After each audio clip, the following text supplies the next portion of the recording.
Friends,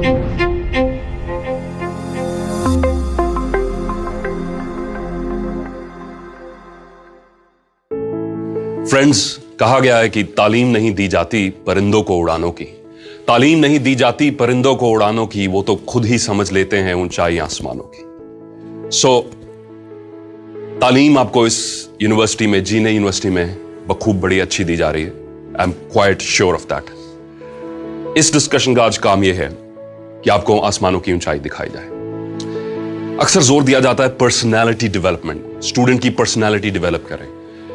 Haryana में एक institute ने मुझे इनवाइट किया और जैसे ये उसके जो लीडर थे यूनिवर्सिटी, जो इंस्टीट्यूट के, उन्होंने स्टूडेंट्स के डिस्कशन से पहले मुझे जो ब्रीफिंग दी, उन्होंने बोला, सिमरजीत, इन बच्चे बड़े सिंपल बच्चे हैं, गांव के बच्चे हैं, रूरल बैकग्राउंड से बच्चे हैं, इनको ज्यादा बड़े बड़े सपने मत दिखाना इनको, बट इनकी थोड़ा सा ना ऊपर से इनको बस वो चलना ढलना, थोड़ा वैसा पर्सनैलिटी बना दो इनकी।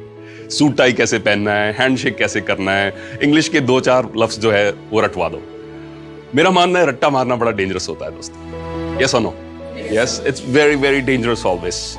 वो कुछ लोगों से शायद मैंने स्टोरी पहले शेयर की होगी, आज फिर शेयर करता हूं कि जापानीज प्राइम मिनिस्टर ने जब प्रेसिडेंट ओबामा को मिलना था, अगर पहले सुनी एक बार फिर से सुनना ध्यान से, because the lesson is very very powerful. कहते हैं कि प्रेसिडेंट ओबामा के जब ये प्रेसिडेंट बने यूएस के, तो इनको जापान के दौरे पर जाना था। जापानीज प्राइम मिनिस्टर को इंग्लिश अच्छे से नहीं आती थी, तो इन्होंने कोच को हायर किया कि उनको वो बेसिक मीट एंड ग्रीट, जैसे कहते हैं ना कि वो थोड़ा बहुत ऊपर से इंग्लिश के लफ्ज रटवा दो। तो कोच को हायर किया। कोच ने कहा, सर आपको बिल्कुल नर्वस होने की जरूरत नहीं है, जैसे आप प्रेसिडेंट ओबामा को मिलेंगे तो पहले 4-5 मिनट ही आप अकेले हैं उनके साथ, उसके बाद तो इंटरप्रेटर होंगे जो ट्रांसलेट करते जाएंगे। तो पहले कुछ मिनट, कुछ सेंटेंसेस में आपको बता देता हूं, सर उनको अच्छे से याद कर लें। उनको क्या करना है? अच्छे से याद करना है। तो बेचारे सीख रहे हैं। He was a good student, हाँ, not like some of you naughty students, but he was a good student. He was a very diligent student. उन्होंने कहा, ठीक है, पहला सेंटेंस क्या है? कैसे, जैसे आप प्रेसिडेंट ओबामा से मिलेंगे तो आपने उनको कहना है कि hello, how are you today, right? To which President Obama is most likely to respond, I am fine, thank you. How about you? तो उस सेंटेंस का आप जवाब दीजिएगा, Me too, thank you. तो पहला सेंटेंस कौन सा रटवाया जापानीज प्राइम मिनिस्टर को? How are you today? Second sentence, Me too, thank you. Sir बस ये 2 सेंटेंस याद कर लो, रट्टा मार लो, इस इम्तिहान में आप पास हो जाओ। उन्होंने याद कर लिया। पर जैसे होता है कि रट्टे के साथ कई बार होता है कि आपकी प्रिपरेशन अच्छी होती है, पर लास्ट मिनट पे वो भूल जाता है ना।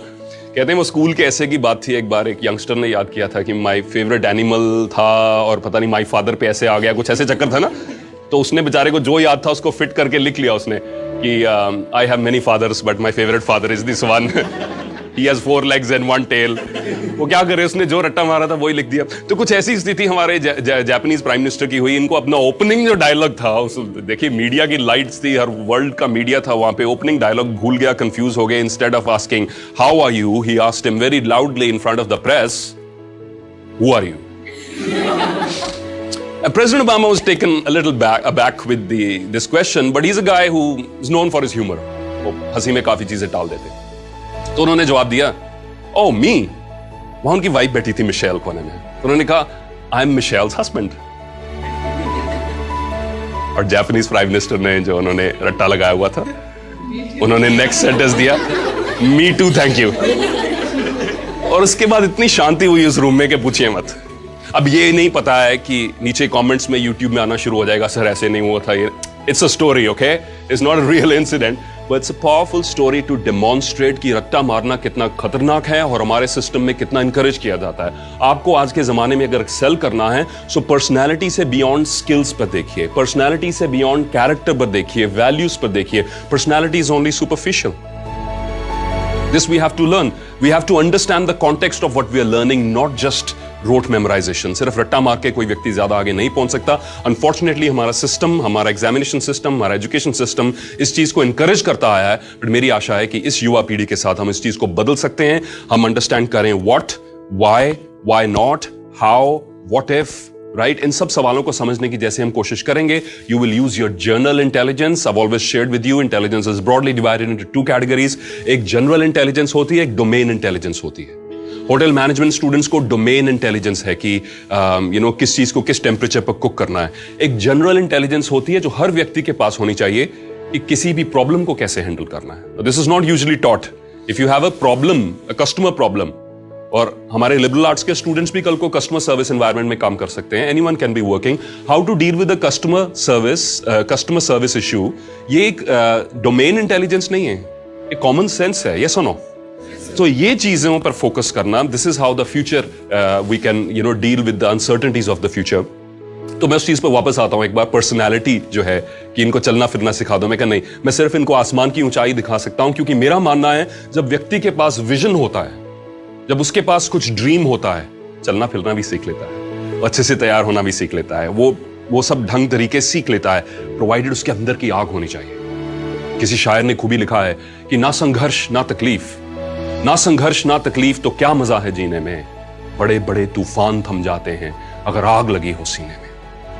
अगर सीने की आग है स्टूडेंट के अंदर कि मुझे कुछ करना है, everything else is secondary. You will acquire the skills. Psychology की स्टडी में से इंट्रिंसिक मोटिवेशन कहते हैं. What's it called? Intrinsic motivation. So what is intrinsic motivation? I am motivated by the task itself. It's intrinsic. मुझे reward नहीं चाहिए, मुझे उसकी कोई रिकॉग्निशन नहीं चाहिए, मैं उसको किसी को कुछ साबित करने के लिए नहीं कर रहा हूं, मैं वो कर रहा हूं बिकॉज आई एंजॉय इट. मैं वो कर रहा हूं क्योंकि मेरे अंदर से आवाज है कि वो चीज मुझे करनी चाहिए. That thing will take you very very far. Personality is very easy to develop. I was going for a visa photograph recently, और उनकी बड़ी स्पेसिफिकेशंस थी कि वाइट बैकग्राउंड होनी चाहिए और जो फोटोग्राफ का इतनी डायमेंशंस होनी चाहिए. तो मेरे पास वो फोटो नहीं थी. I had to go to a photo studio to get that photo shot done. वहां क्या हुआ कि मेरे से पहले एक नौजवान आए. मैं सूट पहन के गया था कि फोटो अच्छी आनी चाहिए. मेरे से पहले एक नौजवान आए, उन्होंने सिर्फ राउंड नेक टी शर्ट पहनी हुई थी. वो फोटो खिंचवा के चले गए और जैसे बाहर आए तो देखिए फोटोशॉप का कमाल, क्योंकि पर्सनैलिटी फोटोशॉप से भी बन जाती है. ऐसा ना? तो जैसे वो बाहर आया तो फोटोग्राफर ने उससे पूछा, सर इसके ऊपर शर्ट कौन सी लगानी है, इसके ऊपर टाई कौन सी लगानी है, इसके ऊपर सूट कौन सा लगाना है, और सारा उन्होंने वो एयर ब्रशेस वगैरह यूज करके बंदे का हुलिया बदल दिया. यार बन गई personality. Personality is that easy to build your character, to build your values, to build your skills, to build your vision. ये चीजें थोड़ी मुश्किल हैं, पर इन चीजों पर ज्यादा एम्फेसिस दीजिए. सो बिकॉज जो है, see where the herd is going, where the herd mentality, ज्यादातर लोगों की इस समय है पर्सनैलिटी डेवलप हो. I just say it is the exterior.